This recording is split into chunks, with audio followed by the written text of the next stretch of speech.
Futsal स्टलमा बसिरहेको छु अनि हामी पैसा कमाउनलाई त यो फुटसल स्टल बनाएको छौँ अनि यो फुटसलमा ठुलो मान्छेहरूले 5 रुपियाँको 10 हिट हान्न सक्छन् सानो मान्छेहरूले हामी जस्तो दाइ दिदी साथीहरूले चाहिँ 5 रुपियाँको 4 हिट हान्न सक्छन् जित्यो भने जति पैसाको एक्स्ट्रा बढी पाउँछ अनि मैले यसले डेकोरेट पनि राम्रो बनाएँ यसमा मेरो साथीहरूले पनि मलाई मद्दत गरे हन् धन्यवाद Photosynthesis is a process of making food by using sunlight, carbon dioxide and water.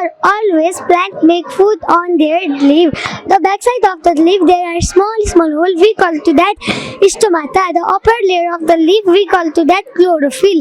Plant take sunlight, leaf take carbon dioxide and root take water. They mix all things and it become glucose. Plant eat that glucose and release oxygen. With that oxygen we breathe. Thank you.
त्यो अद्भुत क्षमतालाई प्रस्फुटन गर्ने मात्र किताबी ज्ञान र परीक्षा मात्र हुँदैन। हामीले त्यसलाई प्रस्फुटन गर्ने विविध माध्यम कला प्रविधि संस्कृति रीतिरिवाज हरेक कुराले त्यसलाई समेट्दो रहेछ त्यसलाई टेवा पुर्याउँदो रहेछ। हो यसैलाई हामीले उजागर गर्न हामीले विद्यार्थीहरूको क्षमतालाई अभिवृद्धि गर्न उनीहरूको क्षमतालाई हामीले प्रस्फुटन गर्न हामीले आज प्रदर्शनी मेला आयोजना गरेका छौँ। एजुकेसनल हब बनाउनको लागि हामीले एक्जिबिसन बच्चाहरूको आफ्नै क्रिएसनलाई हामीले यहाँनिर हजुरहरूको माझ प्रस्फुटन गरिरहेका छौँ। यसलाई हजुरहरूले अवलोकन गर्न सक्नुहुनेछ र काहीँ जोडी त्यस्ता किसिमका चाहिँ भएका छन् भने हामीलाई सुझाव सल्लाह दिन सक्नुहुनेछ। हामीले यसलाई बच्चाहरूकै माध्यमबाट उजागर गर्न खोजेका छौँ, जमर्को गरेका छौँ। हजुरहरूले यसलाई मिलाइदिनुहोला र केही सुझाव सल्लाह दिनु छ भने दिनुपर्ने रहेछ भने हामीलाई दिन सक्नुहुनेछ। बच्चाहरूको क्षमतालाई अभिवृद्धि गर्ने क्रममा हामीले विभिन्न किसिमका प्रविधिहरू सिपहरू उनीहरूका विभिन्न किसिमका कलाहरूलाई हामीले झल्काउने किसिमले हामीले विभिन्न किसिमकोहरू निर्माण गरेका छौँ। यहाँ फुटसल ग्राउन्डमा हामीले यस पछाडि हामीले विधिवत रूपले त्यसलाई चाहिँ समुद्घाटन गर्ने हामीहरूको योजना छ, हामीले प्लान गरेका छौँ। यो सब लगत्तै हामीले त्यसलाई विधिवत रूपले उद्घाटन गरेर हामी सबै त्यसमा प्रदर्शनीमा अवलोकन गर्ने, त्यसमा भएका कुराहरूलाई बच्चाहरूले त्यहाँ विस्तृत रूपले एक्सप्लेन गर्नुहुन्छ। उहाँले त्यसलाई व्याख्या विश्लेषण गर्नुहुन्छ। त्यसमा केही त्रुटि भएछ भने हामीलाई हजुरहरूले सुझावको रूपमा दिन सक्नुहुनेछ। हाम्रो एकतिर फुटसल फुड फेस्टा भएको छ, गेमिङ पनि भएको छ। हाम्रो आज विद्यार्थीहरूलाई भरपुर र हाम्रा अभिभावकहरूलाई भरपुर मनोरञ्जन गर्नको लागि हामीले विविध किसिमका कार्यक्रमहरू आयोजना गरेका छौँ। यहाँ बच्चाले स्काउटको लागि भ्यू टावर बनाएका छन् आफ्नो विद्यार्थीहरूले, हाम्रै विद्यार्थीहरूले बनाउनु भएको छ। त्यसलाई पनि हजुरले अवगत गर्नुहुन्छ। हामीले मेरा दुई शब्द यही टुङ्ग्याउन चाहन्छु।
विद्यालयमा अध्ययन अध्यापनका अतिरिक्त यस्ता व्यावहारिक ज्ञान सिप र दैनिक जीवनमा प्रयोग हुने विभिन्न क्रियाकलापहरू गराउनु यो सहकरिकुलम भन्छौँ, हामी को करिकुलम भन्छौँ। जुन यस्ता क्रियाकलापहरूले विद्यार्थीहरूको बौद्धिक क्षमता मात्रै नभएर अरू व्यावहारिक पाटाका कुराहरू, व्यावहारिक गुणहरू, घरमा आइपर्ने आफ्नो दैनिक जीवनमा आइपर्ने विभिन्न समस्याहरू समाधान गर्नेदेखि लिएर आफूले जानेका अध्ययन अध्यापनका क्रममा आफूले सिकेका विषयवस्तुहरूलाई अभिभावक र आफन्तहरू समक्ष प्रस्तुत गर्न पाउँदा विद्यार्थीहरूमा थप हौसला प्रदान गर्ने विषयलाई यस्ता कुराहरूलाई मध्यनजर गरेर जुन कार्यक्रम आयोजना गरेको छ, यो कार्यक्रम आयोजक नालन्दा विद्यामन्दिरलाई हार्दिक धन्यवाद र कृतज्ञता ज्ञापन गर्दै यस कार्यक्रमको सफलताको शुभकामना सहित मैले यहाँहरूलाई धेरै अर्मल्याइन यस्तै कार्यक्रमहरू भविष्यमा पनि गर्दै जाने र किताबमा लेखिएका काला अक्षर बाहेकका केही व्यावहारिक ज्ञान सिप र क्रियाकलापहरूमा जोड दिँदै शिक्षालाई एउटा निश्चित गन्तव्य देशका लागि समुचित जनशक्ति उत्पादन गर्ने दिशामा यस विद्यालयको भूमिका अग्रणी रहोस् भन्दै यो कार्यक्रम र सम्पूर्ण विद्यालयमा अन्य शैक्षिक गतिविधिलाई समेत शुभकामना व्यक्त गर्दै आयोजकलाई यहाँ मलाई आमन्त्रण गर्ने अवसर प्रदान गर्नुभयो। त्यसप्रति हार्दिक कृतज्ञता ज्ञापन गर्दै मेरा शब्दहरू यही अन्त्य गर्छु। धन्यवाद।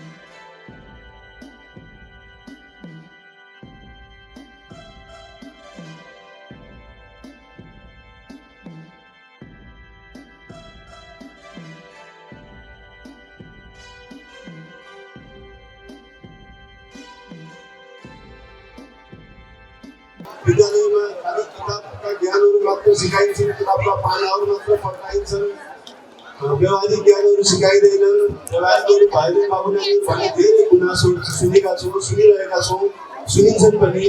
र यी कुरालाई मध्यनजर गर्दै आज हामीले उनीहरूले आफ्नो पुस्तकमा सिकेका अक्षरबाट व्यवहारमा कति उदाहरण सिकेका छन् त्यो त पछि बोल्नु थाहा हुनेछ ती कुरालाई उमार्न हामीले प्रयास गरेका छौँ जसका कारणले गर्दा भाइ बहिनीहरूलाई नयाँ काम गर्नको लागि जोस र जाँगर हुनेछ अनि हामी विद्यार्थी यो शिक्षकहरू जसले अहोरात्र खटेर उनीहरूको उज्जवल भविष्यका लागि परेका छौँ उहाँलाई के प्रकारको ज्ञान हुन्छ त भन्दा हामीले पढाएर मात्र होइन व्यवहारमा पनि गर्न सक्यो भने अहिलेको समयमा बाबु नानीलाई कुचो समात्न नसक्ने अवस्था छ घरमा एउटा चियाको किरा सुरक्षित राख्न नसक्ने अवस्था छ आगो बाल्न नसक्ने स्टोभ बाल्न नसक्ने अवस्था चाहिँ हाम्रो बाबु नानीमा रहेका छन् अनि ती कुराहरूलाई कम्तीमा विद्यालयमा सिकाएर गराएर घरमा पनि यही अनुसारहरूले गराउनुहुनेछ भन्ने उद्देश्यले हामीले हजुरहरूलाई यहाँ उपस्थित गराएर उनीहरूले गरेका सम्पूर्ण एक्टिभिटीहरू उनीहरूकै मुखबाट सुनिदिनुहोस् कसरी गर्यौ किन गर्यौ केका लागि गर्यौ भन्ने कुरा सोधिदिनु भयो भने शिक्षक त केवल उनीहरूको मार्गदर्शन मात्र हो सबै कुरा शिक्षक हामीले गरेका होइनौँ तर शिक्षकको निर्देशनमा रहेर जे जति पनि हामीले प्रदर्शनमा राखेका छौँ सबै कुराहरू विद्यार्थी भाइ बहिनीहरूले आफ्नो स्वयंले गरेका हुन् त्यसका लागि भाइ बहिनी नेक्स्ट ठाउँमा उभिनेछन् र उनीहरूसँग पनि प्रश्नहरू सोधिदिएर उनीहरू अलिकति आत्मबललाई चाहिँ बढाइदिनेछन् यहाँ उपस्थित सम्पूर्ण अभिभावकहरू गरिदिनुहुन्छ भन्ने आशा राख्दै आजको यो कार्यक्रम औपचारिक रूपमा मैले समाप्त गर्दै अब यहाँ प्रदर्शनीहरूमा रहेर सबै कुराको जानकारी लिएर त्यसमा भएका कमी कमजोरीहरू उठाइदिएर हामीलाई अझ आगामी दिनहरूमा यस्ता कार्यक्रमहरू गर्ने हौसला प्रदान गरिदिनु नै हुनेछ भन्दै आजको कार्यक्रम औपचारिक रूपमा धेरै समाप्त गरेको घोषणा गर्दछु। धन्यवाद।